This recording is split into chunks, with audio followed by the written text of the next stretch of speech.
Hey, everybody. Welcome to the Standing Stone podcast. Kat and I are here to talk to you about our Argentina hunt. This is part 2, folks. Yes, part 2. We have part 1 talking about the experience on the Lone Duck podcast and YouTube channel. You need to go check that out. We talk about the hunts, the food, the travel, everything, and how amazing it was, as well as have pictures and videos and all kinds of cool stuff breaking down our trip with the Lone Duck crew and some of our buddies to Argentina.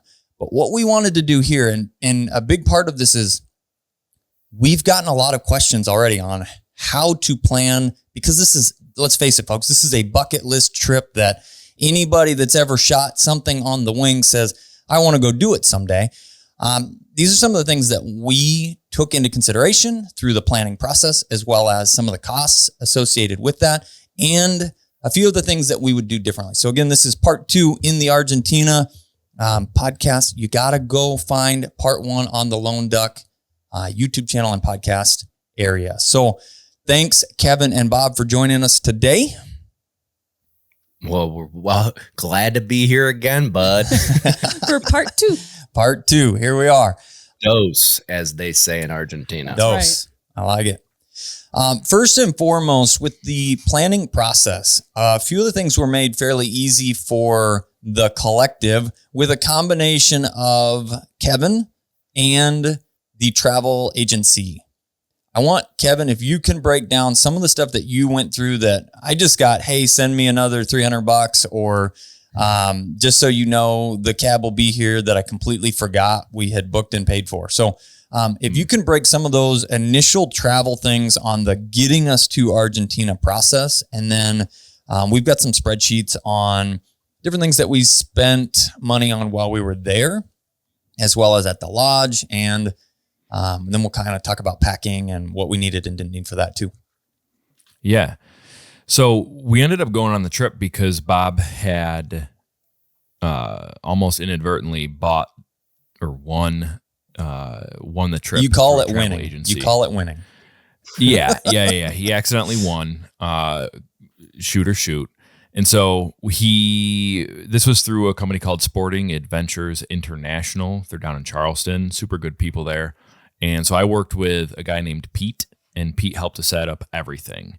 He helped coordinate everything with the outfitter. So I never really spoke with Oscar. Oscar was a guy who owned the outfitter business that we had hunted with. But I just worked through Peter. And so you guys never even really met Pete. No. But I had a bunch of phone calls with him chatting through like what to expect and what types of things we'd see and do and eat and drink and all the fun stuff. And so let's see, the hunt for that was a couple $1,000. That was because it was, because Bob won it at the banquet. Just to break down the price figures there. And so what he did was help to explain that we had options. So everybody thinks of Argentina hunting and dove hunting, and I also think of going duck hunting. Absolutely. But I don't know if you want to get into that now. Yeah, sure. I suppose we can. So with that, that was kind of the first thing I had asked Pete was like, how can we layer this into a full-blown Argentina extravaganza, and how can we fit in some duck hunting down there? And truthfully, we kind of couldn't. Because of where we were down in the Cordoba region of Argentina. They don't really have a lot of ducks down there. And so they had said that if we wanted to double up, we would have had to do a full several-day hunt for doves, fly back from Cordoba to Buenos Aires, and then start a whole like separate hunting trip with another for outfitter, ducks, with a whole nother outfitter, with a whole nother deal. And that just seemed like a ton of time away from family and everything, business and all that good stuff. So we didn't end up doing that. But I would highly recommend anybody check that out, because I feel like we left Argentina and didn't necessarily uncover everything that could be done. Yeah. Next time, Bob wins a hunt on an auction. Yeah. You're all welcome. Yeah. I think next time, Ethan, Ethan needs to win. I'm going to only raise be his fair. elbow up. Yeah. It's only fair if you win next time. I think that's right. So the funny part of that, and we did tell the story in the other half, but just a quick version of it. I'm bidding on this Argentina hunt, which I have done at every banquet that I have gone to that there's an option for them and I just get outbid. It's like, I don't know. I feel like I could probably buy it outright for less than what it ended up going for. And in this situation, it was going really cheap. And then I get outbid and I'm like, what? And it literally was Bob sitting next to me, outbids me at the last minute to win the thing. He's like, well, you have to come with me. So we lined this deal up. Now, what I have found with additional research is there are places just north of, I believe it's north of Buenos Aires, that you can do a 5 species hunt. So you do get dove and parakeets and pigeons and perdies and ducks. You can do it. It takes extra days. And maybe the dove hunting's not as good as where we were at, or the pigeon hunting's not as good, but there is options for all of it at different lodges. Which so north, not south, based on Buenos Aires. Yeah, I think so. And I didn't pull up exact lodges, but there are options that were advertised as 5 species hunts. So you get the opportunity to do all of it. Now, with us specifically, we are dog people and do have bird dogs, and said perdiz if we can do it, which is a upland bird. Yeah, upland game bird. Perdiz is Spanish for partridge, and it was just the generic term applied to the multiple different species of partridge that we shot while we were there. They were all just referred to as perdiz. So we have some information on that and some pictures in the other podcast. Now, that being said, we planned out the first portion with the help of Pete and Kevin, and we got a deal through Bob's bidding on the first 4 people, but then we added on, and I think it was $1,900 per person extra, I think. Yeah, it was about $1,900 extra to layer in more people, which is reasonable, really, because it was like a 3-day, 3-night. It's very reasonable. And drink, very sort reasonable. of a situation. And technically, it was 2 full days and 2 half days, because we had the afternoon, then a full day, then a full day that included the perdiz, and then the next morning. So we had, 2 full days and 2 half days. 4 days of hunting. We made out like bandits. We did. Yeah, I feel what happened. We did have to add, I think it was $400 per person to add the perdiz. Is that correct? $380. Does that sound right? $360 rings a bell. Yeah, somewhere in the vicinity of we're in the ballpark. That range. Yeah, under a few $100 per person to go and do a half-day hunt. I believe we got 20 flushes, which was super interesting, and I'd love to kind of pick your brain on that, Ethan, because usually I feel like in America we have limits, and it's like, okay, you can't shoot more than 6 ducks or 2 pheasants or whatever it might be. There it was, you get 20 flushes of perdiz. Yeah, and I think they told us $400. 12. Yeah, I think it was 12 flushes per person or something to that effect. And we talked a lot about that because it is exactly what you're saying. When folks, and now granted, anybody that has come and hunted with me, because we do guide upland game hunts in South Dakota, both sharptail, prairie chicken, and pheasants. I don't do any paid quail guiding, but we do run the operation in South Texas. So in that situation, yes, we are looking for limits on average, but as things have changed, I have taken a slight shift in approach towards that in the years leading up to now. And that's the first place that I've truly looked at flush counts. And all I do with folks is try and be reasonable in a standpoint of, if you were to go on a big game hunt, if you draw blood, it doesn't matter. There's one speck of blood and that's your animal. And you spend the rest of your 3 or 5 or 7 days of your hunt tracking it, but that's your animal. And in the upland game category, there would be crippled birds. And though I don't 100% go, there's cripple, that's one for you and whatever. When we get toward the end of the day, we look at, all right, we've got all but 5 or 6 of our birds in the bag. I'm like, who crippled one today? Everybody raises their hand, maybe not everyone, but close to everyone raises their hand. Well, there's 10 more birds that are dead that are not in the bag, which is it's part dogs. It's part the situation, because I can't let dogs run 200 yards up ahead to chase through the cover that we're about to hunt sometimes. And it makes it difficult. But then I'll ask the question, who had an opportunity to kill something that you feel like you're kicking yourself and you should have killed it? everybody's hand goes up, so like, all right, there's 10 more. So we should have been 20 over what we harvested today. And I feel like it's a fair way to evaluate. We had an opportunity today. And that's what when I talked to Oscar was saying. Explaining to us a little bit, because we asked him about the flushes, because we hunted that first field and then they ended up moving us to another field afterwards. But as we finished that first field, we were asking, well, how many flushes? And we've got Chumpy there, keeping count. He's got his little clicker. And he said that it was how many? 20, I think, 20. After our first field. And we're like, oh, well, then we're basically done, because it was supposed to be 12 per person. So that's 24 flushes. I'm like, well, and we shot a bunch of birds and it was a great time and a great experience. And he's like, well, we'll go to the next field now. And I'm like, oh, I thought we were, almost to our 24 flushes. We're basically done. We had a great time. Yeah. And he's like, no. Flicka went ahead and, that was the dog we were hunting behind, a little English pointer. She pushed a couple out that, we counted as flushes. But so we want to give you a few more opportunities. He said, in essence, that he had to come up with a flush limit, if you will, so that people, when they come out, if they take bad shots, if they don't take shots and these birds are worked and moved and pushed, it's not, oh, well, I didn't have an opportunity to shoot that one. Yeah. Get me on another one. It's nope, this is your limit. And as he's the owner, he can make some... The rule. Yeah, he can make some variance on those. Yeah, numbers. He said that they used to have a limit of like 10 per Ds or something. And someone then is pushing for hours and hours and hours, and they're flushing all these birds and causing additional pressure. And he said, we just needed to be able to cap it. And flushes seemed like the most realistic way to do it. So, but that portion of it we added on to the piece. And like I said, it was a few $100. And then we had to buy flights from America to Buenos Aires, which we routed through Miami and Peter routed through Miami and you guys routed through Atlanta, right?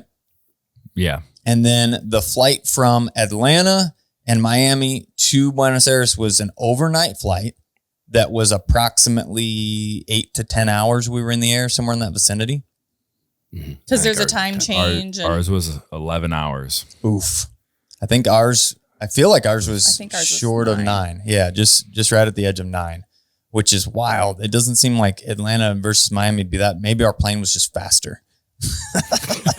You guys were on a super jet. Yeah, something like that. You had a lighter load. You didn't have Kevin with you. Oh, maybe that's it. So the flying experience. So yes, booking the flights, and with us being from Kansas, you guys are from New York. Peter and June are from Texas. Uncle Rich is from Kansas. But we had all these places that needed to come to the same location approximately the same time, so that we're not all sitting in Buenos Aires waiting for someone else to show up 10 hours later. Our flights actually got in within a couple hours of each other. We got in at 7:30 in the morning, you guys at 9:45. So that was one piece that we really worked on coordinating, is what time we're going to arrive, so that the drivers could pick us all up at the same time and then transport us to the hotel, and then we can move on with the rest of the itinerary. So planning your flights and making sure you have enough layover time, maybe not too much layover time, guys. Yep. So that was one of the interesting things that did end up happening. Kevin and Bob lost their luggage, and by lost their luggage, they inadvertently just left it in Atlanta and asked several times and said, what do we need to do? Because Bob, you got gate checked, and Kevin had planned on checking a bag, but you need enough time for an international flight which we scheduled 3 hours for our connection time for the international flight. And I'm glad we had that much time, because our flights did get shifted a little bit that cut that time down to where it was snug, but it wasn't too tight. Yeah. And you guys had an insane amount of time with 7 hours in Atlanta. And if you've ever gone to check a bag, they don't allow you to check bags in more than 4 hours before your flight. And in the case of your long layover, which apparently is the case with all layovers that are over 4 hours, you have to go get your bag and then you have to recheck it. Or in Bob's case, you should have been able to carry it on for the rest of the trip. Yeah, but we didn't know. Point in the trip, when they took my bag at the gate, I looked at the lady in Syracuse and I go, is there anything additional? Like, will it be given to me as I come back off the plane? Will it meet me in Buenos Aires? And she goes, yep, it'll be in Buenos Aires. I go, okay. Sweet. We get off the plane in Atlanta. We waited at the little cubicle for like 20 minutes. Dude's sitting there. Our bags are from Syracuse, now in Atlanta. We're going to Buenos Aires. The only thing I would say is we didn't say at 9 p.m. or whatever time it was that we flew. And I figured he knew. I don't know. And he goes, yep, they'll be in Buenos Aires. I go, all right, Kev. What else? So we didn't do anything. Now, 2 sources from airline people gave me the okay that your bags are going to be in Buenos Aires. And we got on the plane and Kevin goes, he put an AirTag in his luggage like a smart guy and goes, my bag is 4 miles that way. Oof. Not underneath the plane. And I'm like, you got to be crapping me. Okay, well, maybe I don't know AirTags. I don't have one. So I'm like, maybe it's like a glitch underneath the system. Like it's just, he's like, nah, dude, that doesn't happen. I go, it says just recently updated seconds ago. Yeah, just recently updated 2 minutes ago, far away in another terminal by the Outback Steakhouse. Where it remained. Where it stayed. And then, so pro tip for people doing this and planning. Correct.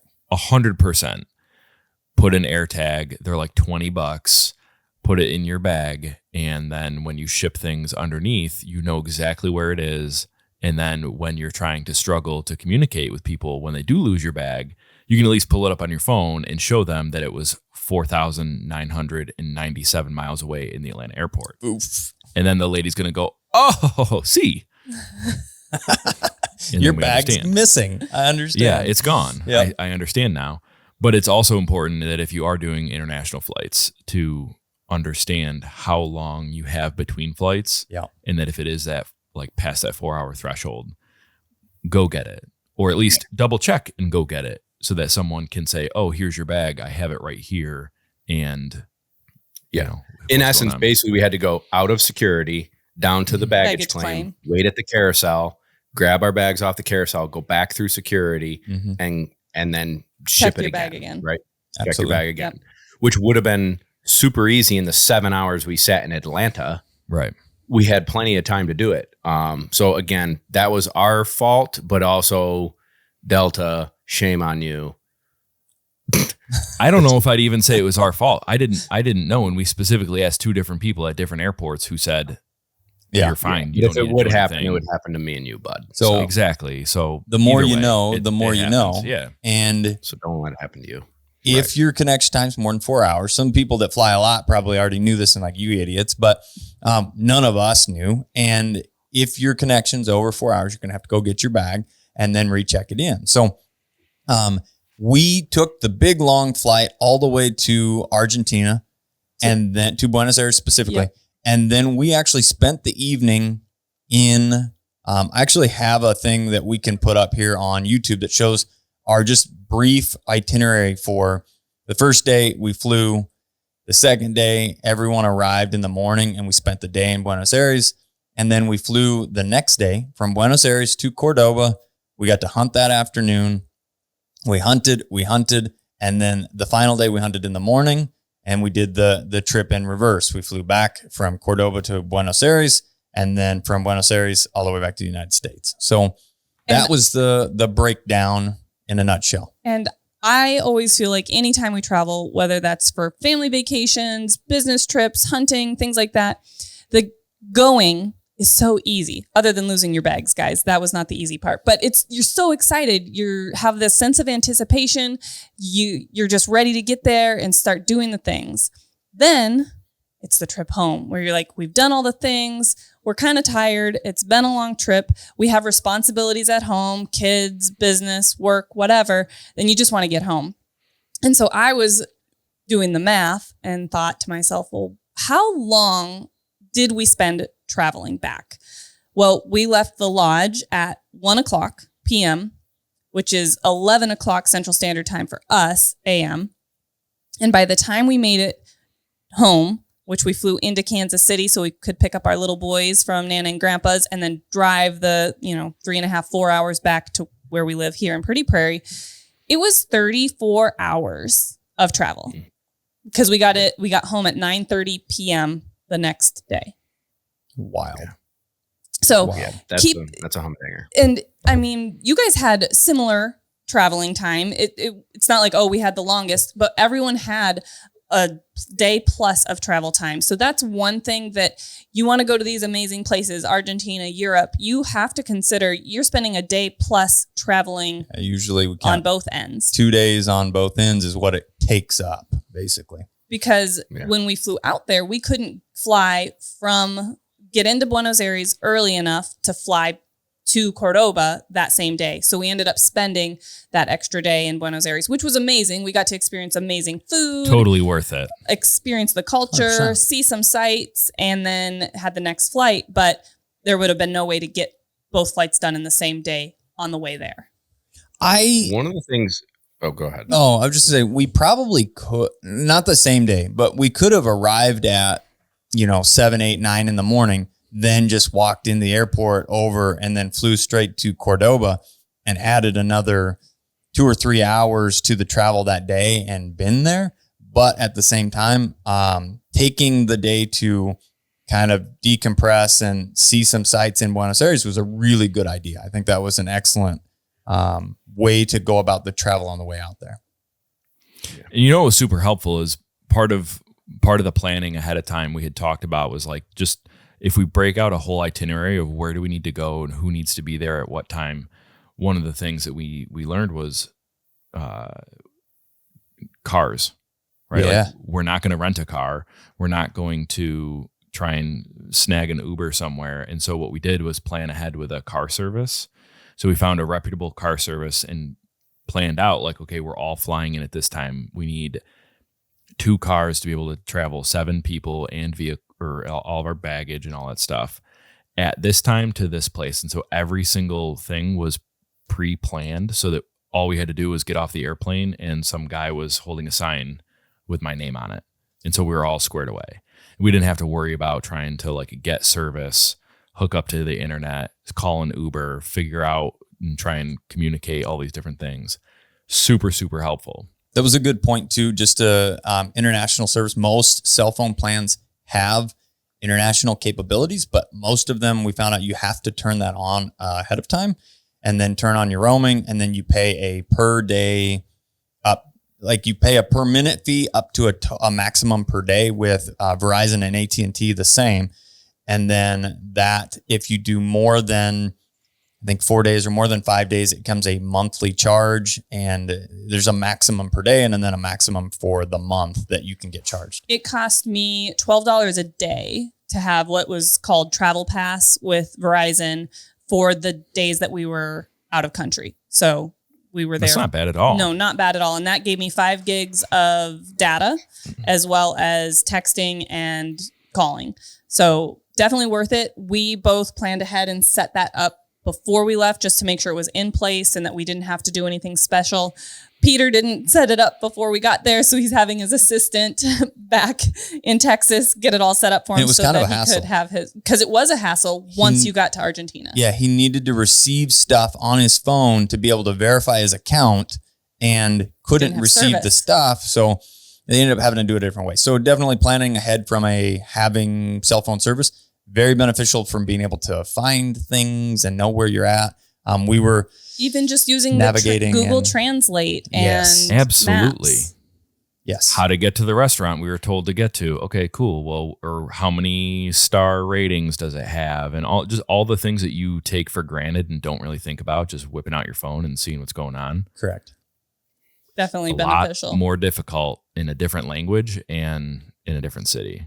100%. Speaking of a different language, so this was something that we also tried to plan ahead for, was the translation situation. So Ethan did some research and found some AirPods in essence, that were an automated translation device. And ultimately they worked well in certain situations, but weren't the end all be all. Yeah. So I would say, if we had done things slightly different, there would have been situations that they could have been very beneficial. First of all, the brand that I got were Time Kettle They make several different options, but the ones I got kind of like the middle of the road option. They were $365 or something to that effect.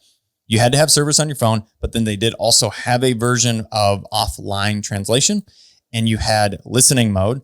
So you would open your phone and it would hear a conversation and translate it, usually a half a second to a second behind, depending on how fast the person was talking and how well it could pick up who you were trying to hear and understand. But then it also had a person to person, so you could hand off the other one and have a conversation back and forth. I didn't get to use that feature, but the listen function allowed me while I was sitting there at dinner to hear like the waiters, waitresses came up. They started in Spanish and I caught all of it just having my phone open on the table. And then everybody else kind of blankly stares, which I was also blankly staring just because that's my face. But we were, they're like, oh, English, no problem. And they would either switch on like, now I can speak English, or would go get somebody else and say, hey, you are the bilingual, you're going to wait this table. So that was helpful. Basically knowing zero Spanish. I know very, very minimal. We were able to navigate through everything with minimal to no problems. The pictures are easy. Asking questions, you can usually find somebody that will help you translate if needed. So everybody was super accommodating there. Yes. And came over, and we talked about it a little bit in the last episode, but everybody would come up to us in the restaurant and be like, oh, I can tell you're all not from here. What gave it away? This was a religious, yeah, right? Like this food is a religious experience. Like you're definitely going to have this type of steak, and here's how to order it. And they came out with like a picture menu of like how to order the correct doneness of meat that you wanted. Yeah. Super helpful. Very, very helpful. Super helpful. So that first night we stayed in a Ramada hotel, which was fine. There were some kind of cool things. We did need adapters to be able to charge our phones. That was an important part. I think we can show the link. We can put up the link to the specific one Kat found. It was cool. You plugged it in, and then it had a couple USB spots, as well as you could plug a standard outlet into it. So you had some options for charging phones and computers and things like that. It was also universal. So it could work for the UK. It could work for Australia. It could work for where we were in Argentina. So different setups. So one thing, especially if you do want to do a little more traveling, that would work for all the places. Absolutely. And then we got a flight out the next morning to Cordoba, and then the lodge arranged our travel, picked us up at the airport, and brought us out to it's Field Sports is the name of the company, right? That's how it was, Field Sports, because on the old Instagrams, it's Field Sports Hunting. Field Sports Hunting. Absolutely. On Instagram. And they actually have 3 different lodges based on what we were hunting and where the most birds were and the roosts and things of that nature. And we stayed at Los Vertines. I don't know. Vertientes? Right. Vertientes. So that was the specific lodge. Oscar is in charge of that entire process, and him and his help were absolutely fantastic. They had an entire kitchen crew. They had a butler. They had Santi, who was in charge of kind of just transport and taking care of us, right? Yeah. He spoke 100% English. So did Oscar. The rest of the help spoke enough.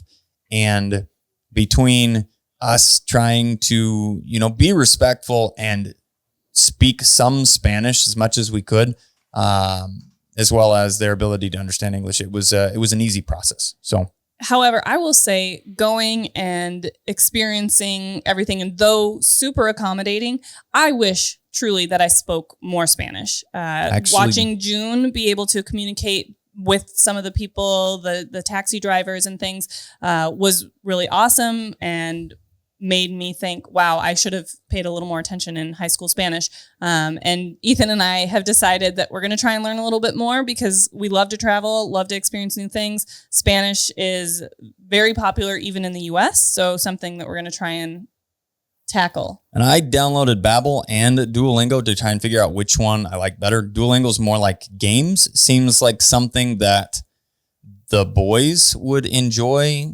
from a standpoint of it's very interactive, like a game. Babbel had more, it seems more of an adult type approach to learning a new language, as well as has full pieces in the upgraded settings, basically, that you can have conversations with somebody. It's like an AI bot that you can have a conversation and it will tell you how close you were to communicating properly and things like that as you mature. So really, that's super cool, and cool that you're going to layer the boys into it. We're going to try.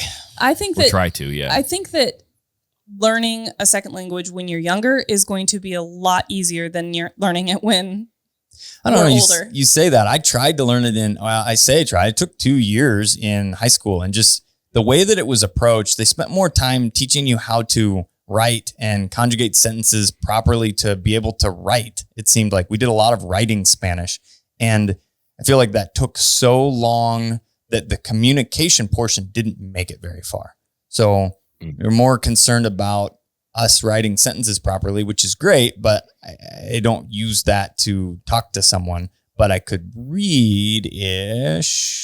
So definitely part of things. Now, I do want to mention the cost again. We booked the travel from Buenos Aires airport to our hotel, and then from our hotel back to the airport for our flight in the morning. Was it $70-ish a person, or we paid $120 per person for the 3 transportation trips that we had using that transport company. And then one thing we haven't really talked about much is like tipping.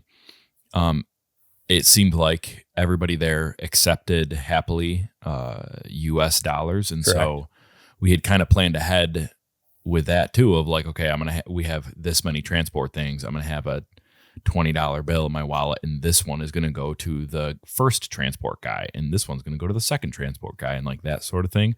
So we tried to be very meticulous with everything, really. Everything was pre-planned ahead so that everything was easy once we got there. It was as stress-free as possible. I feel like I missed the mark on having small enough bills. Like I brought cash, but then it was, this guy literally drove us 10 minutes or something like that. Tipping him $100 seems a bit excessive, especially if he unless that was for the entire. But we did have a different driver one of the times. We had the same driver twice and then a different driver on the return part, but all booked through the same company. And the other side of it was 10%, which generally speaking at restaurants and things like that, it's more known at 20% in the United States. 10% was what the expected tip was supposed to be in Argentina. So we still, I think, tipped on the average of the 20% category.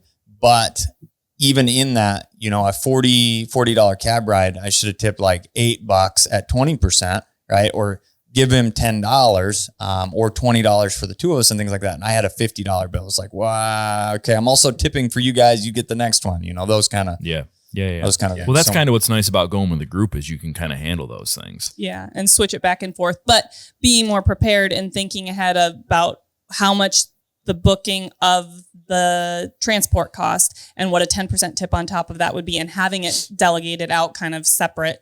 This is what this is going to be for, would be a very organized approach to it, and to make sure that you have enough cash for the things that you need. When it came to paying for the extra shells and the licenses and things like that at the lodge, there were certain things that we paid cash for, like tipping the bird boys. But then there was some things that we were like, we're not going to travel with that much cash for paying the shot shells and the licenses and stuff. So that needed to be a check. And then they did include a 3% charge when you used a check.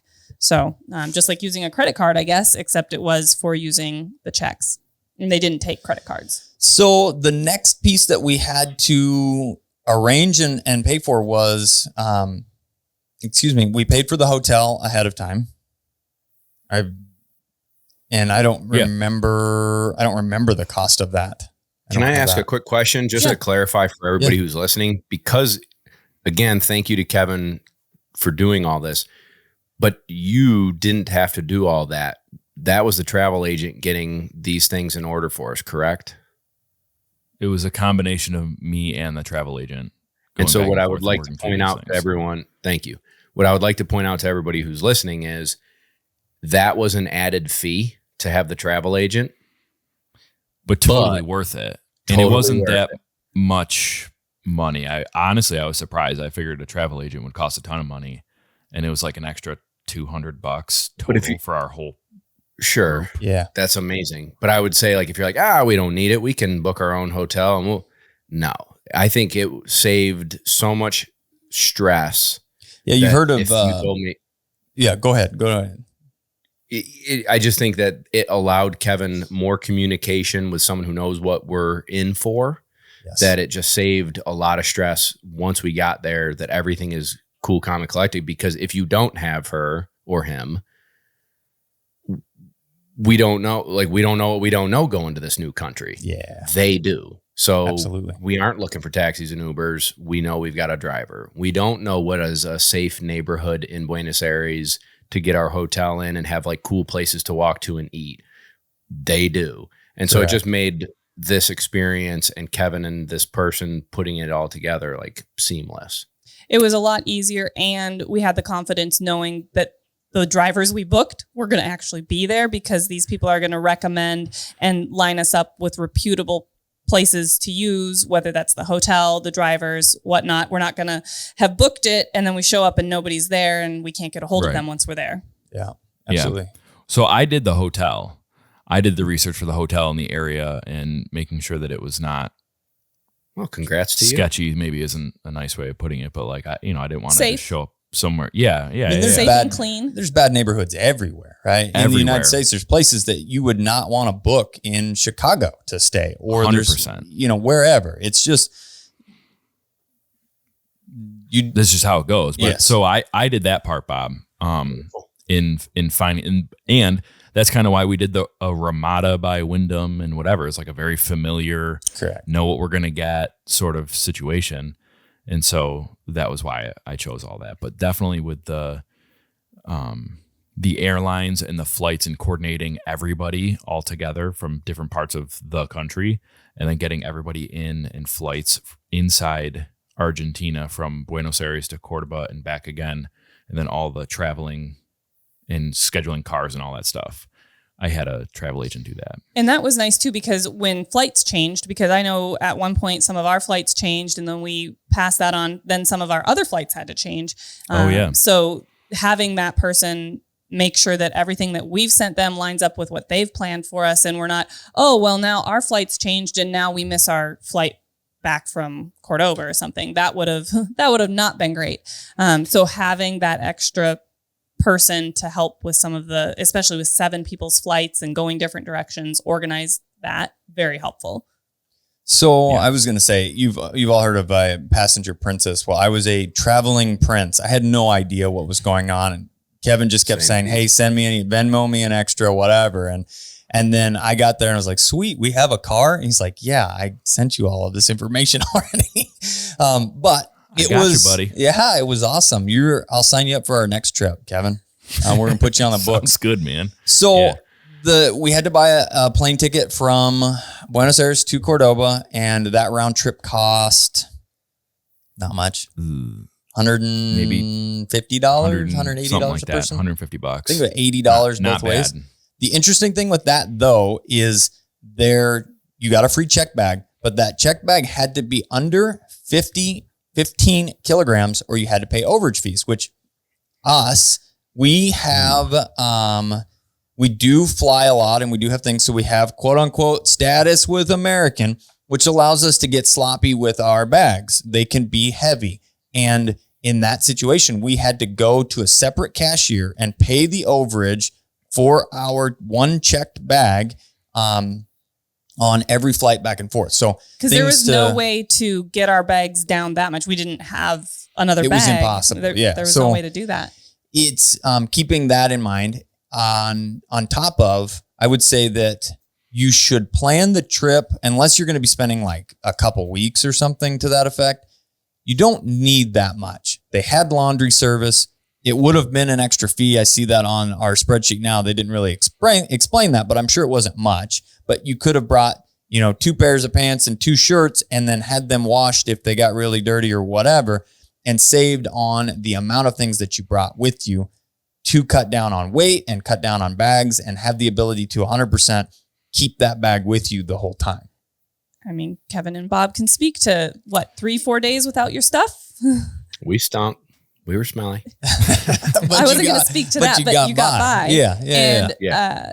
When we go to new places, whether that's a hunting trip, a vacation, or whatnot, I try and do the research to know what should I pack, what should I bring. And I was struggling to find good information about what to bring for an Argentina hunt. I know that Kevin, I asked you if you could ask your people what their recommendation was. And they recommended things like shot pouches and shoulder pads, shooting pads and swimsuits and things like that. And I was like, I don't want to bring all that.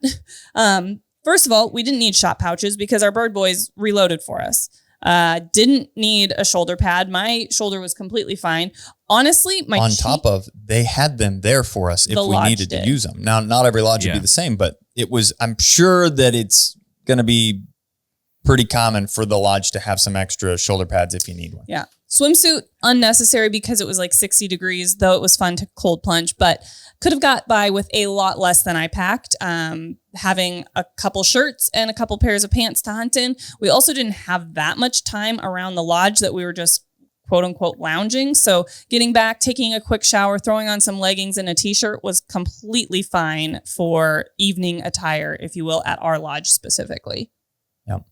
So we've gotten to the lodge. We've talked about, I think we talked specifically about the cost of the hunt itself. We got a steal on the first 4 people. Thanks, Bob. And the extra people were approximately $2,000 a person. And then when we got done hunting, which you do need to listen, if you haven't already gone and done it, you need to listen to part 1. We talk about how amazing the experience was from the hunting and the food and the mixture with perdies and parakeets and pigeons and everything that we did. But when it came down to the end, you pay for the extras. You pay for the shells. Ammo was $23 a box for your 28 gauge rounds. And it was $22 a box for 20 gauge rounds. So not a lot of difference. The difference at this lodge specifically was 28 gauges were over and under. It almost forces you to shoot less because you only get 2 shots at a group that fly by, where the 20 gauges were all semi-automatic and you have 5 at the fingertip. So guess what? We sent 5 a lot. Take it to the plug. Absolutely. We did pay a gun rental for the daily standpoint. It was $300 even. Yep. You could have brought your own gun, but you would have been... I've heard horror stories about having to bribe to get them through, and I don't know about all of that. Everybody's really nice there, so I can't imagine it would really be all that bad, but you'd probably have to pay a little bit extra there. You did have... But it was $75 a day per person. So depending on how many days you were there hunting, that's what it ended up being. Okay. We also had a Argentina license, which came out to $260 for the trip per person. And I never saw this license. So I even for a second questioned, is this just a license fee-ish? But then I looked it up. Argentina does require a daily hunting license, and it was exactly the $260 for the days that we were there. They recommended / required. It wasn't recommended. It was on the bill that you paid for. It's $200 gratuity for the house staff. And like I said, they put that on the bill, and you could have tipped extra for better service and stuff. And we did. But then it was a $50 transfer fee that the lodging took care of to pick us up at Cordova, drive us to the lodge and then back. And I guess technically driving us around for the hunt is part of that too.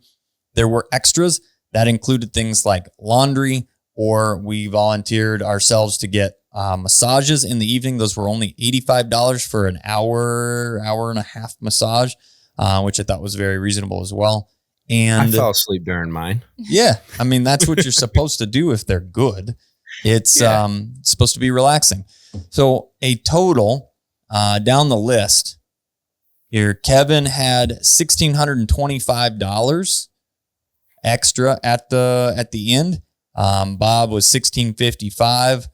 I shot a little bit more with the old semi-auto, and my ammo plus everything else was $2,080, and then cats was $1,885. So right around that $1,500, well, over $1,500. Some people were less than. June was like $1,100 because she didn't shoot nearly as much as everyone else, and she didn't Perdiz hunt. So. She didn't Perdiz hunt, which was less ammo even yet. So, and then Rich was on the high end for our group at 2,400 because he way outshot everybody as far as total boxes through the gun went. So we were in that vicinity of $1,500 to $2,000 in the fees at the lodge, not including, they recommended $50 a day for the bird boys at a minimum. And that was not included in here. We couldn't add that in. That was a separate. So that would have been technically $200 a person. And I think everybody gave a little bit extra than that just because they were all very, very, very helpful. And I feel like when you say minimum, which I think we also found out, and that was what their day rate was. That's what they were getting paid. They only get paid the their gratuity. salary. Yep. So that was their salary. Whatever we tipped them was their salary. And so for an example, like our guys were fun to be around. They were helpful. When Kevin and I didn't have our bags and it was cold, they brought brought their boots and their hunting clothes so that we could be, awesome. Prepared. Like I just felt like it was above the and dude beyond. waxed his cowboy boots for me. Did we talk about that? No. He waxed his cowboy boots for me, and so that they'd be waterproof. Yeah, It's awesome. like extremely, aside from literally giving someone your The boots shoes to off wear, their feet, basically. Yeah. He waxed them, and then I was able to.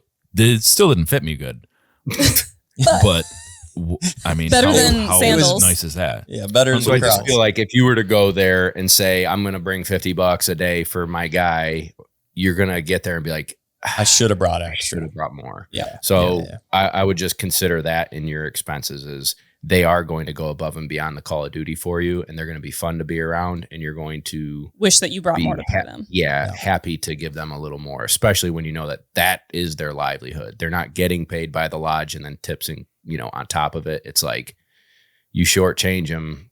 That sucks. Mm-hmm. And I think on average, I fall into a category of probably, I don't know. I'm one of those people that you guys are all going to get a little insight on this.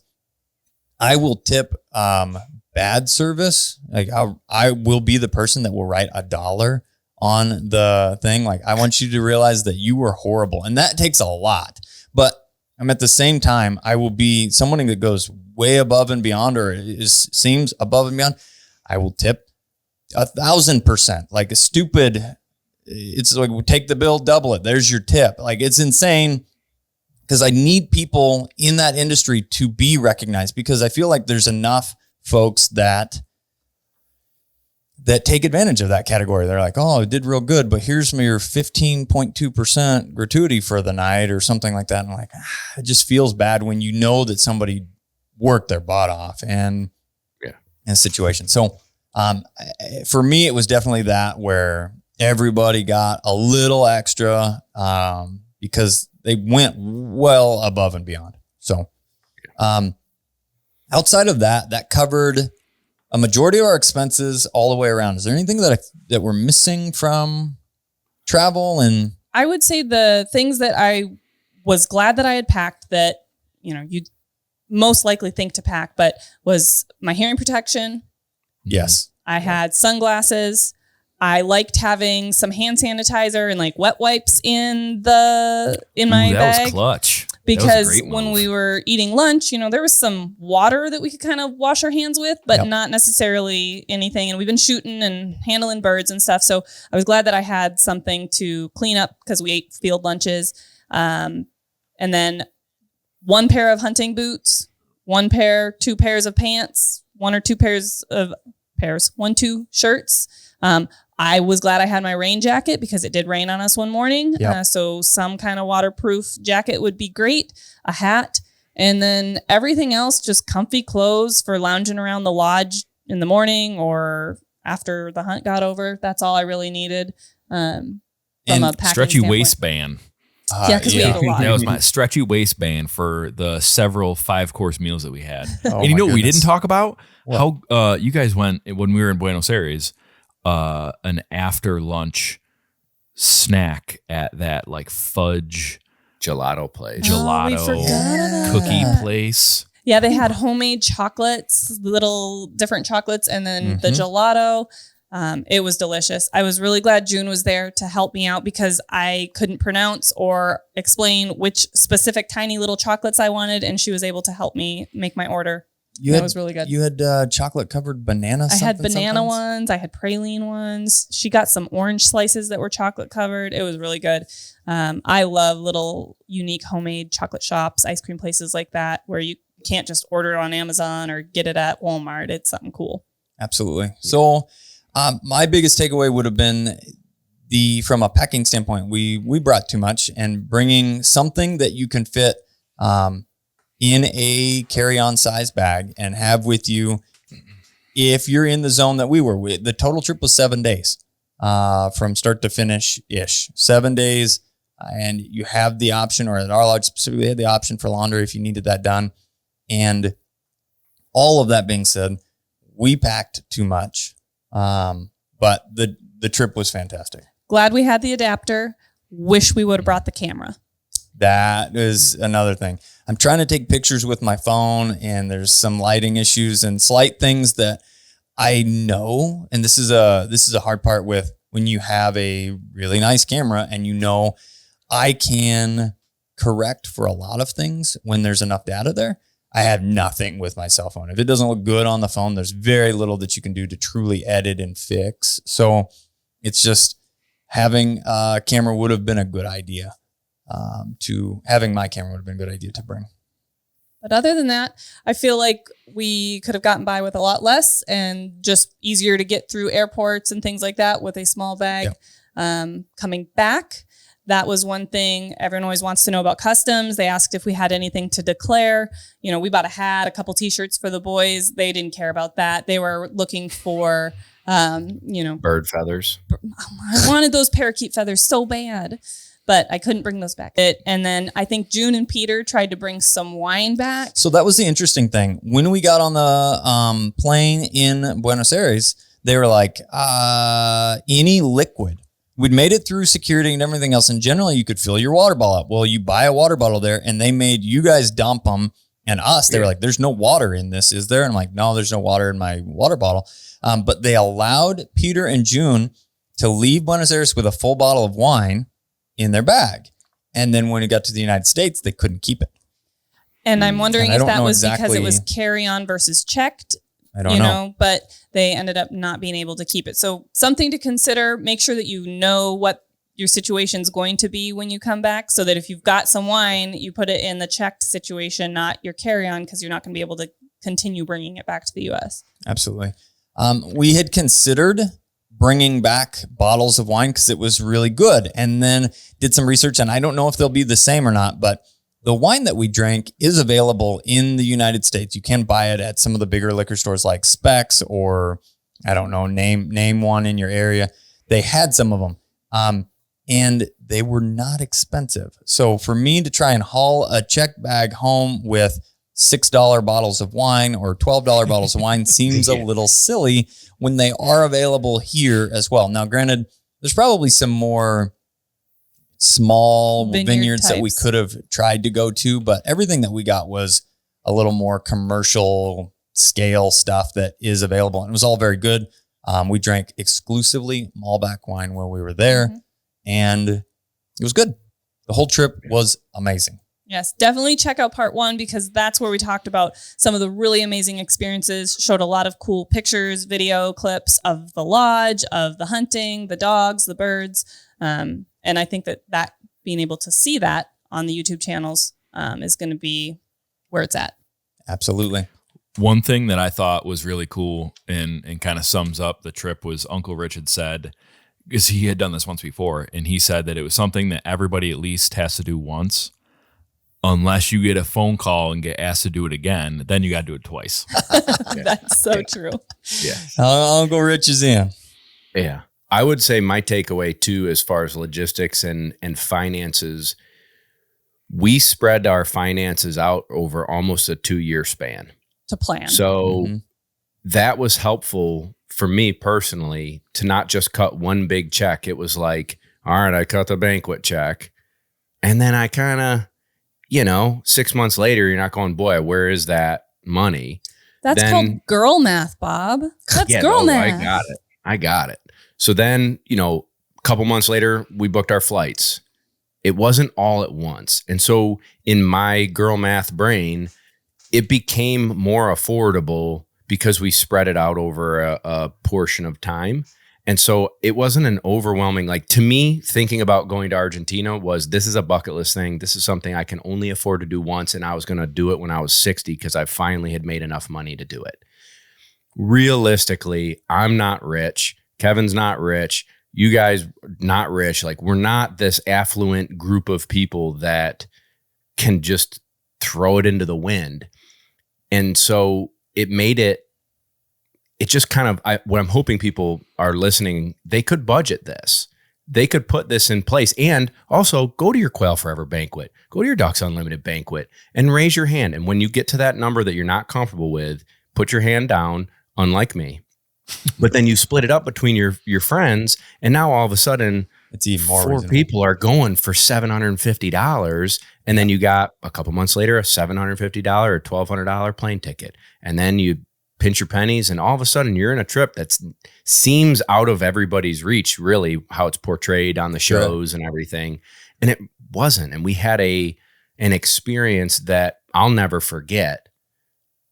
It just wasn't crazy. And so I think if we can dispel any myths of I'll never be able to go and do that. I think if you plan it right and budget right, and then maybe say hey, in 2028 we're going, and you just do portions of it, boom, you could go and have an experience like this and not break the bank and you won't have buyer's remorse. It was unbelievable. Absolutely. I would agree with you. Absolutely. Well, thank you guys for joining us. I hope anybody that's trying to plan out a trip to Argentina, that this is helpful. It's a big thing that when we experience things like this, we like to educate, we like to teach. And these are the big question marks that we didn't know the answers to when we were getting started. And we have solid numbers and solid experiences to go along with that. And we're happy to share it with you all. Yeah, absolutely. Sometimes the devil's in the details and you get overwhelmed by this giant project and all the pieces that have to get coordinated. Thank goodness for Kevin and his travel agent people that helped with that piece. Like Ethan said, he was the traveling prince. I was definitely passenger princess. I just kept going, I scrolled back. I'd be like, Kevin, I know you sent this at one point in time, but could you send it again? Because I forgot. And it made it not as overwhelming to have all of the pieces organized and having, like you said, the travel agent to help make some of the decisions and also let us know some of the things that we maybe hadn't thought about needing to plan for. So definitely not undoable and not as overwhelming as I had expected. Absolutely. Definitely. You need to check out the first part where we talk about the experience itself. And thanks for joining us today on the Standing Stone podcast. I'm the guy with the pink gun. I'm Kat the dog trainer. And we appreciate Bob and Kevin joining us today. We'll catch you in the next one.